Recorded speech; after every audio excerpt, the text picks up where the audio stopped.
Welcome back to the channel. Today we've got our daily NBA predictions here for December 22nd. Only 3 games in the association for today, but tomorrow, like the NBA tends to do a lot recently, every team, I believe, except for like 4, play tomorrow on Monday, December 23rd. Then obviously no games on Christmas Eve. Then obviously the NBA known for their Christmas games, obviously on Wednesday, but you know, the NFL is going to try to poach some of those viewers this year with their Netflix games with the Chiefs and Steelers and the Texans and Ravens. So we'll see how that goes. But obviously, again, big day for the NBA on Christmas. And of course, just a smaller slate for today with there only being 3 games.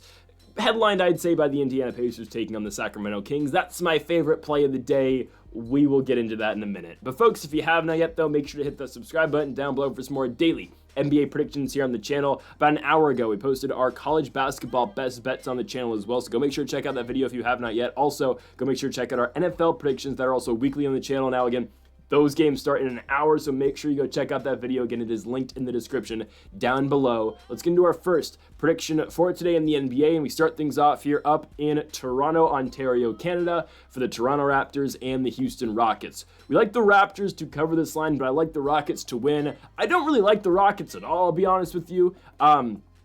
I don't think this team's all that impressive, but we said it a couple days ago, and I'm going to say it again. They are going to fall off eventually, but right now their schedule coming up is absolute cake. It just is. I know they're on the road for all 3 of them, but these are 3 games the Houston Rockets should win. They should go to Toronto and beat the Raptors. They should go to Charlotte and beat the Hornets. And they should go to New Orleans and beat the lowly New Orleans Pelicans. They're taking on the Raptors in this basketball game. I don't think they cover the line. The Raptors, again, are a much better team at home than what they are on the road. I know they're 7-21, and I feel like I picked the Raptors a lot at home to cover. Coming off a 7-point loss at home to the Nets, oh, that's brutal. But a 1-point loss at home to the Chicago Bulls, a 5-point loss at home to the New York Knicks, a 7-point loss at home to the Dallas Mavericks. Again, that is very different than the games that they have to go to the United States and play. A 10-point loss again in the States against the Heat. Another 10-point loss to the Heat in the States, a 14-point loss in the United States to the Cavaliers, right? This is a 14-point loss in the U.S. to the Bucks, 20-point loss to the Lakers, right? They are much better in Canada than they are in the United States. It's just, again, the Raptors play better at home.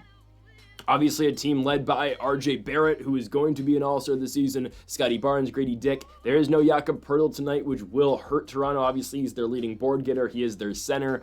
And I do think the Rockets win, obviously. It's just I don't trust the Rockets to cover any big line, and 8.5 is a lot of points. Houston, again, is coming off a 20-point victory against the New Orleans Pelicans, but that is the New Orleans Pelicans. And again, it's the same thing that we've been talking about all season long with the Rockets. They're just weird. Jalen Green last game, 34 points, but then other nights, Jalen Green struggles to score 15 points.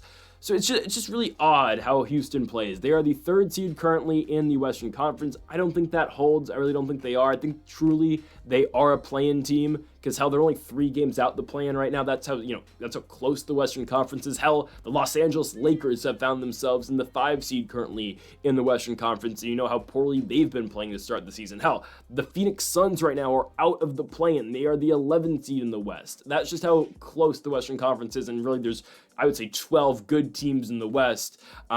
Personally, I think it'll be the Warriors potentially falling out, but it is what it is. We'll see.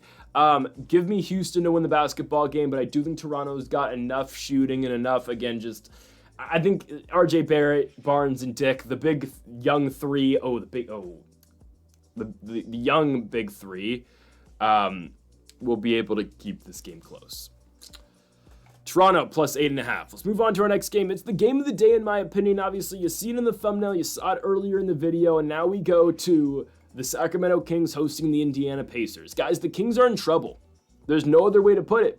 Sacramento is in trouble this season, right? Coming off 2 back-to-back losses against the Los Angeles Lakers. A Lakers team that the Kings the last couple of seasons have owned. They have owned Los Angeles. But in the J.J. Redick era, the Lakers are 3-0 against Sacramento, which is crazy. I never thought I'd see the day the Lakers are able to beat the Kings again. Now they take on the Indiana Pacers, a Pacers team which I know, again, I've said this a million times this season, but it really feels like Indiana's back. I really think that the Pacers team that we've been waiting for since the Eastern Conference Finals last year is back again. They've arrived, right? The problem was never Pascal Siakam, who has led their team in points back-to-back nights, obviously, back-to-back games that they played against the Pelicans and the Phoenix Suns. But it's the impact that Tyrese Halliburton has had recently, the excellent play that Tyrese Halliburton, I wouldn't say excellent, but the It's somewhat back to all-star level play out of Tyrese Halliburton. It just is. Last 5 games, Tyrese Halliburton's averaging about, 20 points a game? It's a return to normalcy for Tyrese. Last 5 games, he's averaging around 20 and 10. I mean, those are all-star numbers for Tyrese. That will get him back in his, 4th all-star game, 3rd all-star game this season, and I think he will be there considering the amount of injuries the Eastern Conference has, and because Tyrese is a name and he is the face of this Pacers team. But guys, Indiana's now 13-15. This is a team at one point this season was looking at, a 9-14 record. They have cleaned it up. They're now 13-15. They find themselves at 8th in the Eastern Conference. And if you've been watching daily on the channel, you know how I feel about the Eastern Conference. I really think right now the 8 teams that are 1 through 8 are just by far the 8 best teams in the East. And I really don't see the need for a play-in with the Chicago Bulls and the Detroit Pistons currently holding 9 and 10. I think, again, the Cavs, Celtics, Knicks, Magic, Bucks, Heat, Hawks, Pacers are by far the 8 best teams in the East. I just don't think 9 and 10 are needed this season, like they were last year in all fairness too, but it is what it is. Give me Indiana to go onto the road and beat the Kings. There's talk now about De'Aaron Fox being on his way out in Sacramento. I'd love to see him in Orlando. I think that makes a lot of sense, especially with the injuries Orlando has, and now Mo Wagner goes down, so now again they're out of Franz, Mo, and now and obviously Paolo Banchero still. I mean, yeah, Orlando could use a guy like De'Aaron Fox. That'd be big time for the Magic. I hope it happens. Let's get De'Aaron out of Sacramento. Don't need to see him anymore there.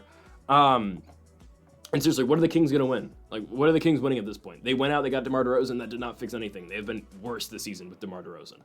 The Kings have just not been that good this season. Sabonis is a good player. I'll give them that, obviously.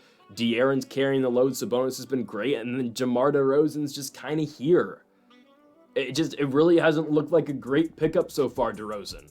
They've lost 3 in a row now. You thought maybe the Kings were back. They won 3 in a row, beating the Spurs, Jazz, and Pelicans. But again, those are the teams that they beat. And then, of course, they've lost now to the Lakers in back-to-back games. And prior to that, they lost a game where they blew a huge lead with 2 minutes to go against Nikola Jokic and the Denver Nuggets. Guys, the Kings are in trouble. They just are. And the Pacers are playing their best basketball right now. On top of that, Sacramento is coming off a back-to-back. Second half of back-to-back, and also they lost the Lakers 2 times in 3 days. Oh, man, I just don't like this at all for the Kings. I think the Pacers, again, Tyrese Halliburton, revenge game. I know he's already been back to Sacramento, obviously, but hell, it's weird because, again, Sacramento, they obviously got rid of Tyrese because they kind of drafted themselves into a corner with Tyrese and De'Aaron Fox, but hell, now Tyrese and De'Aaron Fox might both be gone, which is just, I don't know, man. And this is a team also, don't forget, they had a chance to take Luka Doncic in the draft, but then they chose Harry Giles over both Luka and Trae Young. Oh, man. Give me the Pacers. I don't know what the Kings are going to do, guys. The Pacers are playing good basketball right now. They're back. Hell, Pascal Siakam, 18 boards in their last game. My goodness. Guys, the Pacers are back. They are. A huge win over Phoenix. I told you again, they're going to sweep this West Coast trip. One's down, the Suns. Here come the Kings. Warriors tomorrow. Let's get it done, Indiana. Pacers win. Boom, baby. Plus 110 for the Indiana Pacers. Let's move on to our final game of the day. We go to the Smoothie King Center here in New Orleans, Louisiana, for the New Orleans Pelicans taking on the Denver Nuggets. You know how I feel about the New Orleans Pelicans. I think they're absolutely abysmal at basketball. That was shown again last night. They were up at halftime, I do believe, if I'm not mistaken, against the New York Knicks, and the Knicks ended up winning the game by 11 points. The Pelicans are still a G League team, right? No Brandon Ingram, no Zion Williamson. DeJounte Murray has just been okay this season. Not great. Obviously, he's dealt with his fair share of injuries. But really, right now, the most consistent scorer and the best scorer for the New Orleans Pelicans as of late has been Trey Murphy III, who does average 20 points a game this season, which is crazy. And when you look at the Pelicans' numbers on ESPN, when you look at all their stats, it looks crazy because you have all these guys putting up huge points, right? Zion averaging 22.5 points, Brandon Ingram averaging 22 points, McCollum averaging 20, Trey Murphy averaging 20, DeJounte Murray averaging 16, Jordan Hawkins averaging 12. The thing is, not all these guys play all the time, so that's why their numbers are all juiced, because none of them are ever on the court together. This is a G League team. CJ McCollum is on his way out. He will not be a Pelican in about a month. I think he'll be gone. The Pelicans have given up this season. Obviously, they should. They're 5-24. They find themselves 10 games out the plan already this season. They're not going anywhere. New Orleans should sell most of their guys at the deadline and, of course, look to rebuild it, obviously, next year. The Pelicans are going nowhere. Denver's been shaky this season. They've been very inconsistent, wildly inconsistent, losing their last game on the road to the Blazers. But the Nuggets are not losing back-to-back games against bad teams, right? It's weird because they were on a 3-game run before this. Hawks, Clippers, Kings, good wins. But then the loss before that was the Washington Wizards. It just, I don't know, Denver's a really odd team this season, but they are led by Nikola Jokic, who is posting video game-like numbers. Obviously, his 31, 13, and 10 is absolutely insane. I think Shai Gilgeous-Alexander deserves the Most Valuable Player award, but if I had to put money on it, who are they going to give the MVP to right now if they were voting? Probably Nikola Jokic or Giannis Antetokounmpo. I would guess and I would assume that Shai would be third. Now, again, if I had to vote for the Most Valuable Player award, I am voting for Shai, but it is what it is. Best player on the best team in basketball, doing without Chet Holmgren. I mean, I feel like SGA has to be the MVP. Look at the record of the Nuggets, look at the record of the Thunder, and look at the record of the Bucks. Just saying, and look at the help those guys have. Just saying. Giving the Nuggets though to blow out the Pelicans just absolutely suck. It's been a down year for Jamal Murray, but it is what it is. I mean, Denver, again, they still got Jokic, who's going to put up crazy numbers against this Pelicans team. I mean, New Orleans is so bad. It's going to be Yves Messi on Messi on Jokic all game long. Daniel Theis is out, so they lose some of their depth at center as well. Just the Pelicans don't stand a chance. Again, this is a G League team that has DeJounte Murray and CJ McCollum and Trey Murphy, which is crazy because, again, Trey Murphy right now is by far their most consistent player and their best player. So it just kind of goes to show, again, nothing against Trey Murphy, but it just kind of goes to show where the Pelicans are at right now. So give me the Nuggets to take care of business on the road. Again, 9.5 points. I know it's a lot, but it's not a lot when you're playing against these New Orleans Pelicans. So give me Denver to cover the 9.5 points, and they should win the game outright, obviously, as well. Denver gets it done on the road here in the South in Louisiana. So folks, thank y'all for watching our NBA predictions here for December 22nd. If you haven't yet though, make sure to hit the subscribe button down below for more. Make sure to leave a like if you did enjoy the video. Make sure to comment if you do disagree with any of the picks. Folks, thank y'all for watching, and Mamba forever.